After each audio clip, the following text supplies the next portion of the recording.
नमस्कार दोस्तों, मेरा नाम अरुण श्रीवास्तव है। रंगमंच एकेडमी के इस यूट्यूब चैनल पर आपका स्वागत है।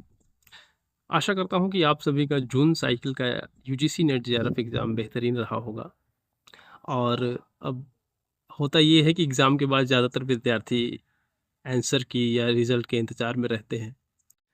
लेकिन अगर आप बेहतरीन एस्पिरेंट्स बनना चाहते हैं या आपकी परफॉर्मेंस में इजाफ़ा करना चाहते हैं, तो हमें रिज़ल्ट का इंतज़ार नहीं, हमें एग्ज़ाम के बाद की तैयारी पर ध्यान देना चाहिए। जून साइकिल एग्ज़ाम के बाद अब अगला एग्ज़ाम आपका दिसंबर 2026 में होगा, वो आप सबको पता है। लेकिन इस जून के एग्ज़ाम के बाद हमारी क्या प्लानिंग होनी चाहिए, हमारी क्या प्रिपरेशन होनी चाहिए, हमारी आगे की रणनीति क्या होनी चाहिए, आज इसी विषय पर इस यूट्यूब चैनल पर हम चर्चा करेंगे। आशा करता हूँ कि आपको ये लाभप्रद होगा। सबसे पहले हम ये बात करेंगे कि एग्ज़ाम के बाद कई तरीके के विद्यार्थी होते हैं। पहले तो वो जो कि रिज़ल्ट का इंतज़ार करते हैं कि एक बार रिज़ल्ट आ जाए, उसके बाद फिर हम अगली तैयारी करेंगे, देखेंगे क्या है, कैसे है। एक वो विद्यार्थी है जो एग्ज़ाम देने के बाद उसे मालूम होता है कि मैं क्या करके आया हूँ या हमारा कितना स्कोर जा सकता है। एक अंदर से उसके मन में ये रहता है कि हाँ भाई, चलो हमने इतना किया है, लेकिन हमारी आगे की तैयारी होनी चाहिए। और एक तीसरा विद्यार्थी वो है जो एग्ज़ाम देकर आया, उसके दूसरे दिन से उसकी अगली तैयारी शुरू हो जाएगी। अगली तैयारी मतलब जो हमारा 6 महीने बाद दूसरा एग्ज़ाम होने वाला है। इसमें सबसे बेहतरीन ये तरीका है कि एग्ज़ाम तो हो गया, वो रिज़ल्ट आएगा जैसा भी आएगा, लेकिन एग्ज़ाम के बाद आप अपनी तैयारी अगले शिफ्ट का जो एग्ज़ाम है आपका, दिसंबर का जो एग्ज़ाम है, सबसे बेहतरीन तरीका है कि आप उसकी तैयारी शुरू कर दें। उसकी तैयारी शुरू इस तरीके से करें कि आप एक बार पूरी यूनिट को देखें, जो आपकी 10 यूनिट है, चाहे वो फर्स्ट पेपर में है, चाहे आपका जो सब्जेक्ट का पेपर है उसमें है। जितनी यूनिट है, आप एक बार पूरे यूनिट को देखें, सिलेबस देखें। क्योंकि हमें लगता है कि हमें सिलेबस पता है सब कुछ, लेकिन हम एक बार जब देखेंगे कि 1 से 10 तक का जब हम सिलेबस पढ़ते हैं, तो बहुत सारी चीज़ें ऐसी होती हैं जो सिलेबस में लिखी हैं, लेकिन हम उसको जाने-अनजाने एक उसको छोड़ देते हैं या हमारे ध्यान में आता नहीं है वो। तो आप अगर सब्जेक्ट वाइज़ जो सिलेबस वाइज़ अगर आप प्रिपरेशन करते हैं, सिलेबस वाइज़ आप नोट्स बनाते हैं या पीवाईक्यू चेक करते हैं, तो एक बेहतरीन तरीका होता है कि आप बेहतरीन स्कोर कर पाएँ जो आपका अगला एग्ज़ाम है। दूसरा तरीका ये कि आप पुरानी पीवाईक्यूज़ देखें और हर यूनिट से कितने क्वेश्चन पूछे जा रहे हैं या यूजीसी का क्या ट्रेंड है, कहाँ से किस टॉपिक से हर बार उसी तरीके का क्वेश्चन फ्रेम हो रहा है, उसको ट्रेंड को आप समझें, तो आपकी तैयारी में एक बेहतर इजाफा ये हो जाएगा।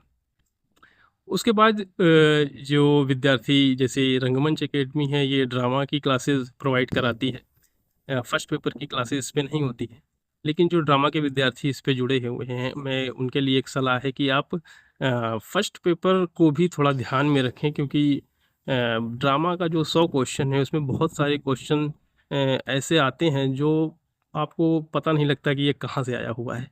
और एक सब्जेक्ट पेपर पर ही पूरी तरीके से निर्भर रहने से बेहतर है कि हमारा जो फर्स्ट पेपर है आप उस पे भी थोड़ा ध्यान दें, क्योंकि कम से कम आप 25 से 28 क्वेश्चन या 30 क्वेश्चन आप फर्स्ट पेपर से करते हैं, तब जाकर आपका सब्जेक्ट पेपर भी कवर करता है। नहीं तो अगर आप 15 क्वेश्चन या 20 क्वेश्चन फर्स्ट पेपर में करते हैं, तो आप कितना भी उड़ करके जाएंगे तो आप अपने सब्जेक्ट पेपर में 100 बाई 100 तो कर नहीं पाएंगे, तकरीबन 80-85 तक ही जाएंगे। और 80-85 तक जाने में भी आपको एक बेहतरीन जानकारी होनी चाहिए अपने सब्जेक्ट में।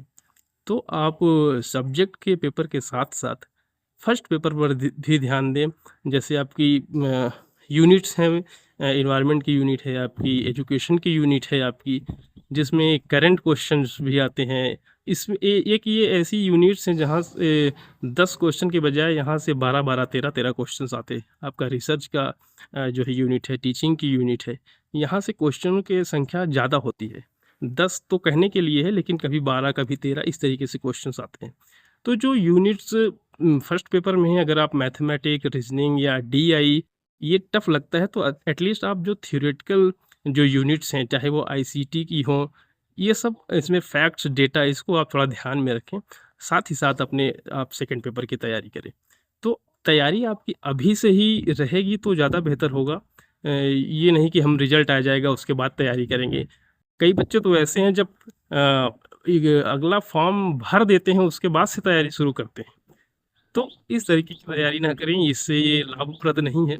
आप अपनी तैयारी अभी से ही शुरू करें और जो ड्रामा के कोर्स के लिए इच्छुक बच्चे हैं जो अगले एग्ज़ाम की तैयारी में हैं, मैं उनसे एक दरख्वास्त करूँगा कि आप हमारी कोचिंग से जुड़ें। आपको बेहतर इन्फॉर्मेशन प्रोवाइड कराई जाएगी। पूरी यूनिट वाइज़ आपको स्टडी मटेरियल्स दिया जाएगा, आपकी क्लासेस होंगी। क्लासेस वीकेंड हैं, वीकेंड सैटरडे संडे की क्लासेस होती हैं। तो इसमें आपका मॉक टेस्ट भी होगा, स्टडी मटेरियल प्रोवाइड कराया जी, क्लासेस पूरी होंगी। तो ये आपका दिसंबर तक ये क्लासेस चलेंगी। 1 अगस्त से हमारी क्लासेस शुरू हैं। तो आप प्लीज़ इस वीडियो को ज़्यादा से ज़्यादा लोगों तक शेयर करें। जो नीडी हैं, खास करके ड्रामा के विद्यार्थी, वो हमारी कोचिंग को ज्वाइन करें। आपको बेहतर इन्फॉर्मेशन मिलेगी। Thank you so much.